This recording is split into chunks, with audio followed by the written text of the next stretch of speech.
ایک احسان فراموش کے شر کی داستان۔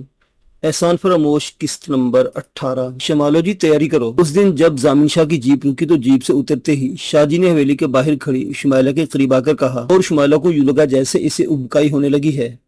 شاہ صاحب ایک تو لاہور سے قصبے تک طویل ڈرائیونگ کر کے آئے تھے، جبکہ پسینہ ویسے انہیں بہت آتا تھا اور بغل گند کے بھپکے ان کے جسم سے اٹھتے رہتے تھے۔ پھر اس بدبو کو چھپانے کے لیے وہ کوئی مخصوص قسم کا عطر لگاتے تھے جس کی مہک کپڑوں کو کیڑے سے بچانے والی کافوری گولیوں سے ملتی تھی۔ وہ بڑی مشکل سے اپنی متلی کو روکتی اور اس بیزاری کو بھی چھپاتی جو شاہ صاحب کے قریب ہونے کی وجہ سے اس سے محسوس ہوتی تھی۔ اندر سے شمائلہ کا دل جانتا تھا کہ وہ شاہ جی کے وجود کو کس طرح برداشت کر رہی تھی، لیکن ظاہر یہی کرتی جیسے اسے شاہ صاحب سے محبت ہو گئی ہو، اور یہ سارا تصنع اسی لیے تھا کہ شاہ صاحب خوش رہیں، تاکہ جب وہ شاہ صاحب سے چھٹکارا مانگے تو کوئی پسو پیش نہ ہو۔ کہاں کی تیاری ہے میرے سائیں؟ شمائلہ نے پوچھا۔ بھئی میں نے کہا نہ تھا کہ ایک دن اچانک ہم ہنی مون کو روانہ ہو جائیں گے؟ کل ہماری روانگی ہے، شاہ جی نے نوید سنائی۔ لیکن شمائلہ نے کچھ کہنا چاہا تو شاہ جی نے اس کی بات روک کر بولے، پہلے پورا پروگرام تو سنو۔ میں نے ایک ٹریول ایجنسی سے بات کر لی ہے، یہاں سے ہم جائیں گے اسلام آباد، اسلام آباد سے مری، پھر مری سے نتھیا گلی، پٹرے آٹا، اور پھر ادھر سے پہاڑی راستے سے ایبٹ آباد، سوات، اور پھر ہم قیام کریں گے ناران، جہاں جھیل سیف الملوک کا نظارہ کریں گے، یا پھر ممکن ہوا تو کالام چلے جائیں گے۔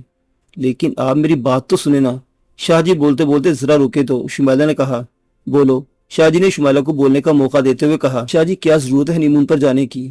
اتنے دن تو ہو گئے ہیں شادی کو، شادی کو چاہے کتنے ہی دن کیوں نہ ہو جائیں، ہنی مون کبھی پرانا نہیں ہوتا۔ میں تو شاہ جی روانی میں بولتے بولتے اچانک رک کر کہنے لگے، میں تو ایسے لوگوں کو جانتا ہوں جو شادی کی 50ویں سالگرہ پہاڑوں پر جا کر بطور ہنی مون مناتے ہیں۔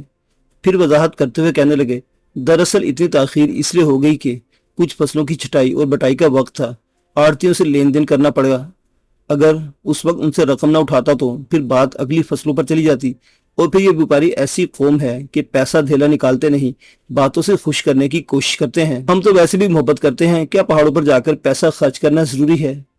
جب وہ باتیں کرتے ہوئے اندر کمرے میں پہنچے تو شمائلہ نے ایک ادا کے ساتھ کہا اور پلنگ پر بیٹھ گئی۔ شاہ جی وہی نیچے شمائلہ کے قدموں میں بیٹھ گئے اور اس کے جوتوں کو ہاتھ لگایا۔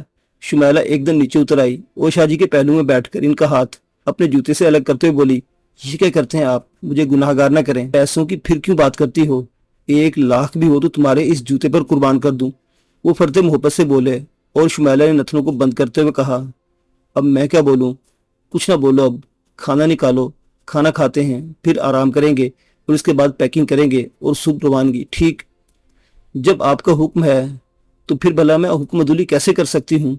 وہ سرے خم تسلیم کرتے ہوئے بولی، بھائی یوں بولو گی تو ہم نہیں بولیں گے، کٹی ہو جائے گی ہماری، بھلا ہم کون ہوتے ہیں آپ کو حکم دینے والے؟ شاہ جی نے کہا، میرے سرتاج، میرے مجازی خدا۔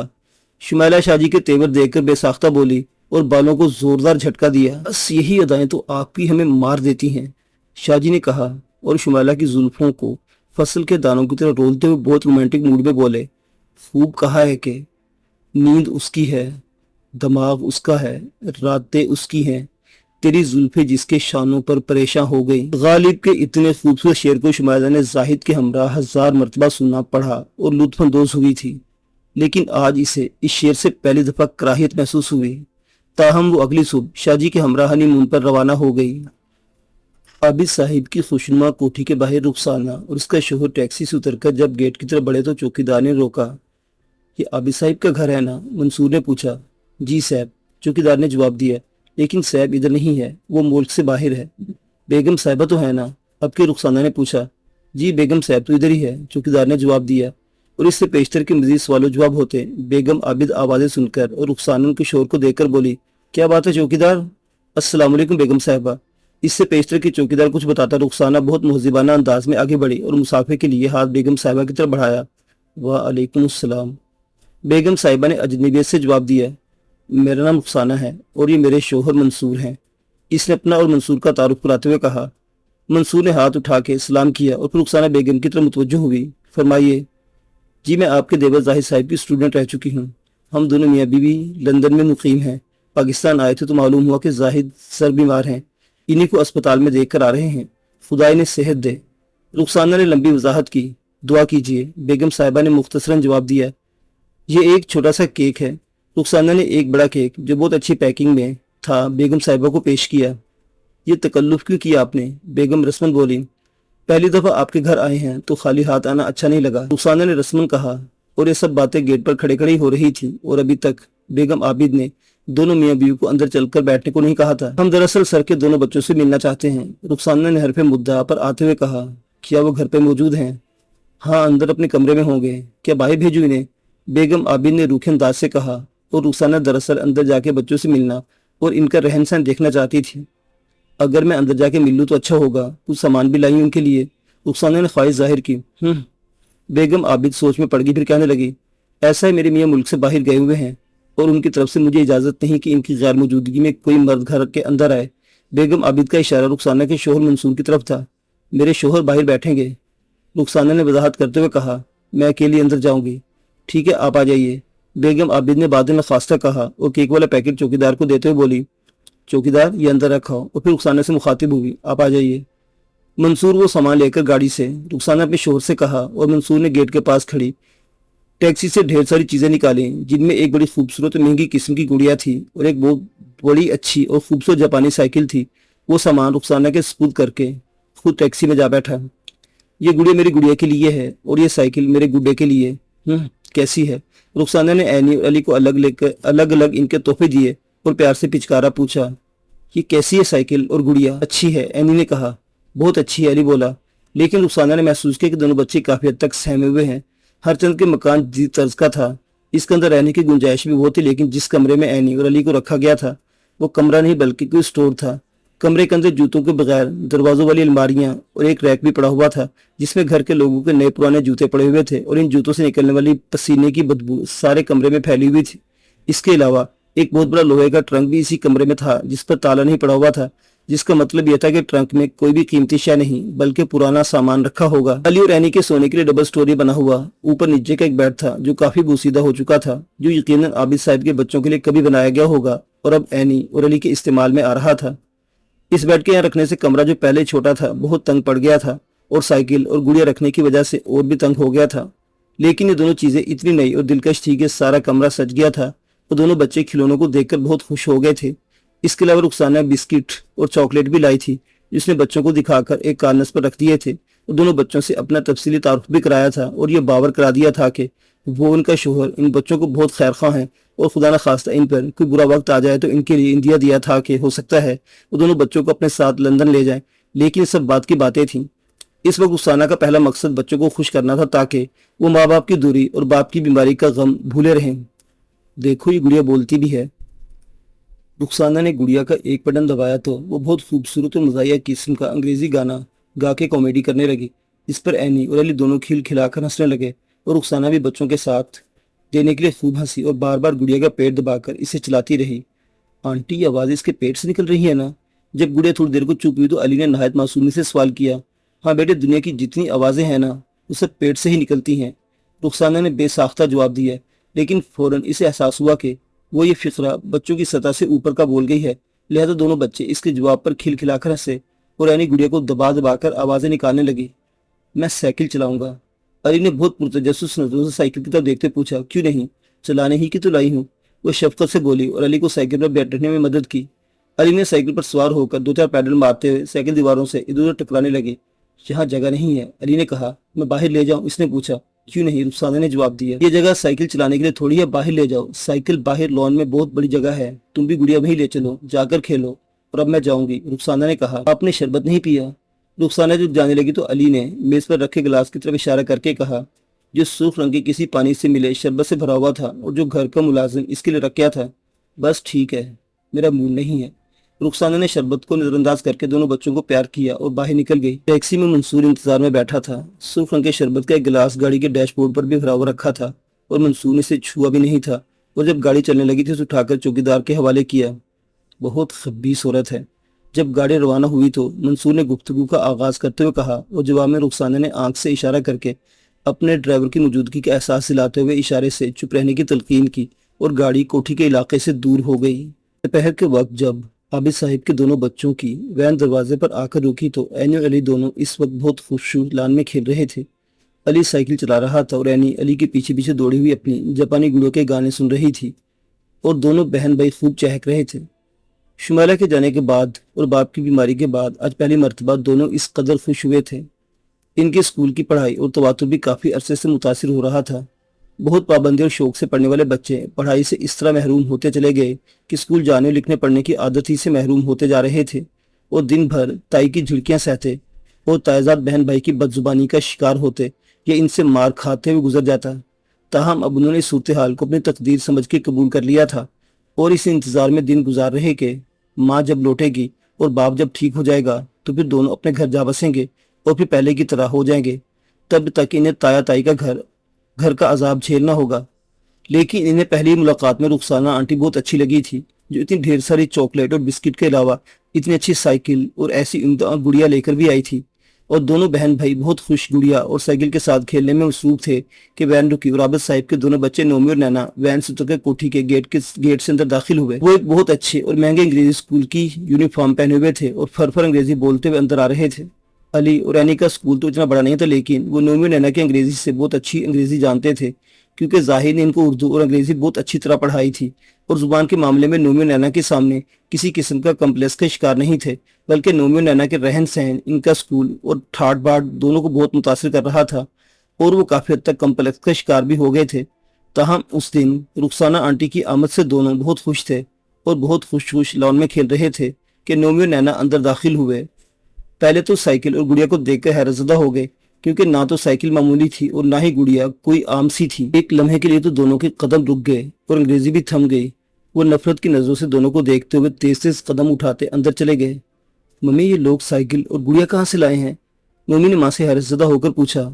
اور بھی بہت سی چیزیں ان کے کمرے میں بھائی، نینا نے مزید حیرت کا اظہار کیا، اور نومی جیسے تڑپ سا گیا۔ What hell is going on in this house, mummy? Don't get excited، ماں نے کہا، بتاتی ہوں۔ اور پھر بیگم عابد نے ساری بات بتائی کہ کوئی رخسانہ نامی عورت ان کے لیے سب لے کر آئی ہے۔ نومی نے کچھ سوچا اور پھر بہن کا ہاتھ تھام کر بولا، کم آن نینا، لیٹس گو آؤٹ سائڈ۔ پہلے کپڑے تو بدل لو، ماں نے کہا، اور کچھ کھا پی لو۔ ابھی نہیں ممی، نومی نے کہا، اور بہن کا ہاتھ تھاما اور دونوں تیزی سے باہر نکل گئے۔ اس وقت باہر لون میں علی اور اینی بہت خوش دونوں سائیکل چلا رہے تھے اور جاپانی گڑیا کے گانوں سے لطف اندوز ہو رہے تھے۔ اے روکو سائیکل، لون کیوں خراب کر رہے ہو؟ نومی نے لون میں آتے ہی حکم دینے کے انداز میں علی سے کہا۔ روکو، میں کہتا ہوں۔ جب علی نہیں رکا تو نومی نے دوبارہ کہا اور علی نے سائیکل کو بریک لگا دیا۔ لان کیوں خراب کر رہے ہو؟ نومی نے دوبارہ پوچھا۔ بھائی، میں لان تو خراب نہیں کر رہا، علی نے انکساری سے جواب دیا۔ تو پھر تمہارا باپ خراب کر رہا ہے؟ نومی بدتمیزی سے بولا۔ باپ کو گالی نہ دو بھائی، علی کو دکھی ہو کر بولا۔ میرا باپ تو… بکو مت، نیچے اترو سائیکل سے، ساری گھاس خراب کر دی۔ نومی نے اس کی بات کاٹ کر کہا، گھاس تو لان میں ہے ہی نہیں نومی بھائی، وہ خراب کہاں سے کرے گا؟ اب کہ اینی نے اپنے بھائی کی طرف داری کرتے مداخلت کی۔ تو چپ، نومی نے اینی کو گھرکی دی اور نینا نے اینی کی گڑیا چھین کر گڑیا کو بے دردی سے دبانا اور مروڑنا شروع کر دے بولی، تم سے کس نے کہا بولنے کو؟ میری بہن کی گڑیا کو کیوں خراب کر رہے ہو؟ واپس کرو۔ علی سائیکل سے نیچے اترا اور نینا سے بولا، میں کروں گی خراب۔ نینا بہت جیلس ہو کر بولی اور گڑیا کی گردن پکڑ کے مروڑنا شروع کر دیا تو گڑیا کے اندر سے عجیب فریاد کرتی آوازیں نکلنے لگی۔ یہ دیکھ کر اینی بہت پریشان ہوئی، علی کو مدد کے لیے پکارا۔ بھائی دیکھو، میری گڑیا خراب کر دی، بھائی بھائی بھائی، وہ چلانے لگی۔ دیتی ہو گڑیا واپس کے نہیں؟ علی نے نینا کے ہاتھ سے گڑیا چھینی تو نینا کو ہلکا سا دھکا بھی لگا۔ تو نے میری بہن کو دھکا دیا ہے، میں تجھے چھوڑوں گا نہیں۔ نومی علی پر جھپٹ پڑا۔ علی نے بھی اپنا بچاؤ کیا اور وہ دونوں گتھم گتھا ہو گئے۔ نینا اینی سے جھپٹ پڑی اور جیسے ہی بچوں میں گھمسان کی جنگ شروع ہوئی، گتھم گتھا ہونے میں علی اور نومی پر کچھ بھاری پڑا۔ ویسے ہی نومی گر گیا۔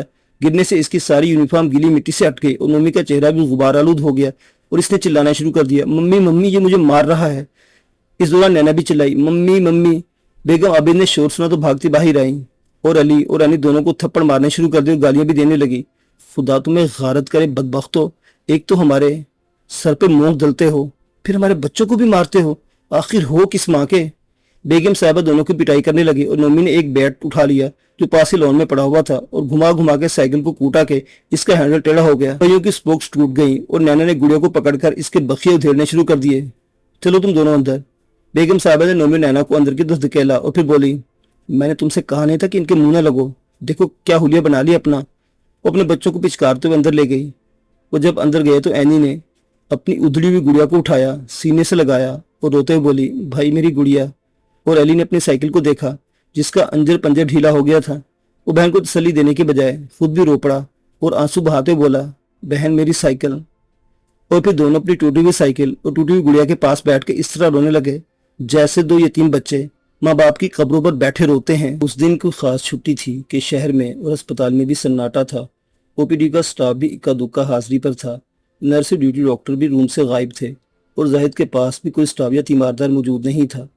और जाहिद की तबीयत आज कुछ बेहतर थी। इसे डॉक्टर की हदायत के मुताबिक कमरे के अंदर और बरामदे में तकरीबन 5 मिनट की चहलकदमी की थी और अब तकिया ऊंचा करके बैठा कोई किताब पढ़ रहा था। डॉक्टर ने जो इसका दोस्त भी हो गया था, कोई अच्छी रोमांटिक किताब या तारीखी किस्सा पढ़ने की इजाज़त दी थी, वो भी मुख्तसर ताकि ज़हन पर ज़्यादा जोर न पड़े, और अखबार पढ़ने से परहेज़ करने को कहा था और अजराह मजाक शाम के अखबारात की कतई मुमानत कर दी थी ताकि टेंशन ना हो। वैसे भी शाम के अखबारात का मिजाज जाहिद के मिजाज से हम आहंग नहीं था और वो किताब के मुताले में ज़्यादा पुरजोश था। इस दिन वो कोई बहुत ही दिलचस्प और पुरतजस्सुस किताब पढ़ने में मसरूफ था और किताब में इतनी दिलचस्पी और ऐसा सस्पेंस था कि वो सफ़ात में खो गया और थोड़ी देर के लिए अपना तमाम मसाइल और दुख भूला हुआ था कि अचानक है किसी दस्तक ने इसकी नज़रों को किताब के सफ़े से हटाया और इसने निगाह तिरछी से करके दरवाजे की तरफ देखा। या रब्बुल आलमीन, जल तू जलाल तू। जाहिद कांप गया। इसे शम्स की शक्ल नजर आई। वो तकरीबन दरवाजे के अंदर आ चुका था, लेकिन जाहिद को अपनी आंखों पर यकीन नहीं आया कि वो ख्वाब में भी इस शैतान को कई बार देख चुका था। इसे फिर महसूस हुआ कि कोई डरावना ख्वाब देखने का आगाज कर रहा है। इसने किताब बंद करके एक तरफ रखी और अपने सीधे हाथ से बाएं हाथ पर चुटकी ली, ये देखने के लिए कि वो कोई ख्वाब देख रहा है या जाग रहा है। तुम ख्वाब नहीं देख रहे हो, इस वक्त मैं जीता जागता तुम्हारे सामने मौजूद हूँ। शम्स नहायत ढिठाई से बोला। उस हादसे या खुशगवार लम्हे के बाद आज मैं पहली दफा तुम्हारे सामने आया हूँ, लेकिन मेरे चेहरे पर कोई शर्मिंदगी नहीं है, इसलिए कि तुम एक इंतहाई बेगैरत और बेशर्म आदमी हो। जाहिद अपने बेकाबू होते हुए गुस्से को कंट्रोल करते हुए बोला, वो तो मैं हूँ। शम्स ने बहुत धीमे लहजे में बेशर्मी से एतराफ़ किया। फौरन निकल जाओ यहाँ से, आस्तीन के सांप। जाहिद का गुस्सा बेकाबू हो रहा था। इसमें क्या शक है, अगर किसी ने आस्तीन का सांप देखना हो तो मुझे देख ले, क्योंकि दूसरे सांप तो बहुत नजर आते हैं, आस्तीन के दिखाई नहीं देते। वो नहायत आराम से बोला। नर्स, जाहिद चिल्लाया, कोई है? जाहिद के आसाब जवाब दे रहे थे। देखो, चिल्लाने की जरूरत नहीं जाहिद, मैं कुछ कहने आया हूँ, कह के चला जाऊंगा। मेरा मकसद तुम्हें तकलीफ पहुंचाना नहीं, जो तकलीफ मैं तुम्हें पहुंचा चुका हूँ इससे ज्यादा क्या पहुंचाऊंगा, इसलिए खामोश रहो। तुम मुकालमे के आदमी हो, मुकालमा बोलते मुकालमा सुनते हो, मुझे थोड़ा सा वक्त दो। वो धीरे धीरे कदम उठाता हुआ बेड के करीब आ गया, लेकिन इतना करीब नहीं कि जाहिद का हाथ इसकी गिरेबान तक पहुंच जाए। जाहिद भी गुस्सों को काबू करते हुए इस तरह खामोश हुआ जैसे वाकई इसके मुंह से कुछ सुनना चाहता हो। जाहिद, इसने फिर कहना शुरू किया, जो कुछ हुआ इसकी जिम्मेदार तुम भी हो। जाहिद तजस्सुस से देखने लगा। मैं और तुम यकजान दो गालिब थे और तुम्हें अच्छी तरह अंदाजा था कि औरत के मामले में मैं हमेशा दिल फेंक रहा हूँ। तुम्हें याद है ना, हम दोनों इकट्ठे लड़कियां ताड़ते थे, लेकिन तुम शरीफ आदमी थे और मैं हर खूबसूरत लड़की को देखकर तुम्हारा हाथ दबाया करता था और मेरी इस हरकत पर इंजॉय तुम भी करते थे। ये अलग बात के मैं हासिल कर लेता था, तुम इसके हुसूल में शरीक नहीं होते थे। बकवास बंद करो और ये बताओ कि क्या चाहते हो। जाहिर ने जज्बात पर काबू पाके कहा, बस ये कहना चाहता हूँ कि इतनी खज्जल ख्वारी के बावजूद मैं शुमाइला को अभी तक हासिल नहीं कर सका और इसे हर कीमत पर हासिल करना चाहता हूँ। वो बहुत ढिठाई से बोला, अब के बुरी मुझे मिल जाती है तो मेरी ख्वाहिश पूरी हो जाएगी, जबकि तुम्हारा कोई नुकसान नहीं होगा बल्कि फ़ायदा होगा। तुमसे अब कहना सिर्फ ये है कि मुझे नहीं मालूम कि अब वो कहाँ है, लेकिन तुमसे आकर ज़रूर मिलेगी और इसे मशवरा दो कि मुझसे शादी कर ले। मैं इसे रखूँगा नहीं, वापस तुम्हारे पास भेज दूँगा। तुम दोबारा शादी कर लेना, ये मेरा वादा है, और बेईमान आदमी का वादा पक्का होता है। Get out I said. Zahid की कुव्वत बर्दाश्त जवाब दे गई। वो गुस्से से कांपते हुए चिल्लाया और फिर दरवाजे की तरफ देखकर जैसे मदद के लिए पुकारा, नर्स, डॉक्टर, वार्डन, कहाँ मर गए सब। जाहिद की सांस फूल गई। बिलावजह अपना ब्लड प्रेशर हाई ना करो, तबीयत कुछ संभली है, फिर बीमार पड़ जाओगे। वैसे भी आज कोई नर्स डॉक्टर अस्पताल में नहीं है और किसी को बुलाने की जरूरत भी नहीं, मैं खुद चला जाऊंगा। लेकिन एक अच्छा मशवरा देने आया हूँ। जो हो गया था वो बहुत गलत हुआ, लेकिन वो वक्त वापस नहीं आ जा सकता, लिहाजा आगे का सोचना चाहिए। मुझे मालूम है तुम शुमाइला को वापस हासिल करना चाहते हो। अगर मेरे साथ शादी करेगी तो मेरी तुम्हारी भी आरज़ू पूरी हो जाएगी। वो जब चाहेगी मैं इसे छोड़ दूंगा, सोच लो। वो कहते कहते एक लम्हे के लिए रुका और फिर कमरे से बाहर निकल गया। इसके जाने के बाद जाहिर ने बड़ी मुश्किल से अपने जज्बात को कंट्रोल किया और फिर ठंडे दिमाग से सोचने लगा कि ऐसा हो सकता है, और फिर वो सोचता रहा।